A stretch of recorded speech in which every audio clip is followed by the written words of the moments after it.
সিলেটের উসমানীনগরে চুরির গরু দিয়ে প্রবাসী নেতার বাড়িতে ইফতার পার্টি, এলাকা জুড়ে তোলপাড়। সিলেটের উসমানীনগরে মাঠ থেকে চুরি করা একটি গরু জবাই করে সেই মাংস দিয়ে ইফতার মাহফিলের আয়োজন করা হয়েছে। চাঞ্চল্যকর এই ঘটনায় উপজেলা জুড়ে সমালোচনার জোর বইছে। ইফতার মাহফিলে রাজনৈতিক, সামাজিক সহ কয়েক গ্রামের প্রায় হাজারো রোজাদার অংশগ্রহণ করেন।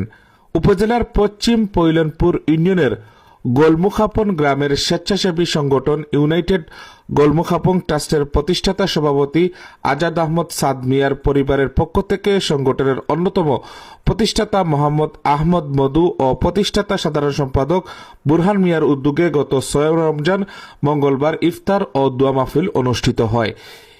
ইফতার মাহফিলে চুরি হওয়া গরুর মাংস দেওয়ার বিষয়ে গত বৃহস্পতিবার রাতে জানাজানি হয়। তাৎক্ষণিক বিষয়টি দামাচাপা দিয়ে গরুর মালিককে নগদ 70,000 টাকা দিয়ে পরিশোধ করেছেন যুক্তরাজ্য প্রবাসী আহমেদ মধু। বিব্রতকর পরিস্থিতি এড়াতে শুক্রবার রাতে ফের যুক্তরাজ্যে পাড়ি জমাচ্ছেন তিনি।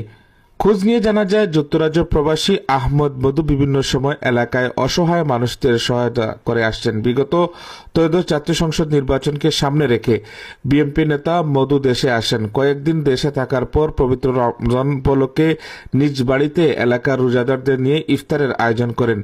ইফতার মাহফিলে উপজেলার বিএনপি শীর্ষ কয়েকজন নেতা উপস্থিত ছিলেন। এর আগের দিন একই গ্রামের নাজমুল ইসলাম নামে এক ব্যক্তির গরু পাশের মাঠ থেকে নিখোঁজ হয়। বিভিন্ন স্থানে খোঁজ করলেও গরুটির সন্ধান পাওয়া যায়নি। এদিকে কিছুদিন পূর্বে যুক্তরাজ্য প্রবাসী আহমেদ মধু ইফতার আয়োজনের জন্য তার বাড়ির কেয়ারটেকার একই গ্রামের সাইদকে 3টি গরু ক্রয়ের জন্য অর্থ দেন, কিন্তু ওই কেয়ারটেকার সাইদ গরু না ক্রয় করে নাজমুল ইসলামের গরুর মাঠ থেকে নিয়ে এসে জবাই করে বলে অভিযোগ উঠে।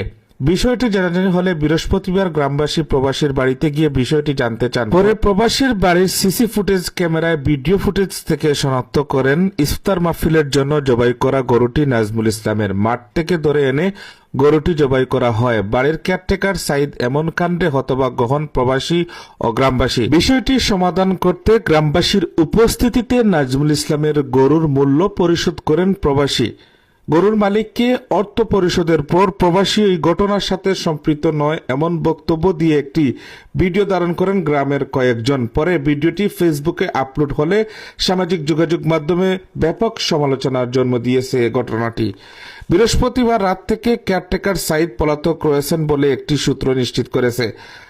প্রবাসী কেয়ারটেকার এমন কাণ্ড এখন উপজেলা জুড়ে সমালোচনার সৃষ্টি হয়েছে। গ্রামবাসী জানান, আহমদ মধু বিভিন্ন সময় স্থানীয়দের বিভিন্ন বিষয়ে সহযোগিতা করে থাকেন, কিন্তু তার বাড়িতে কেয়ারটেকারের এমন কাণ্ড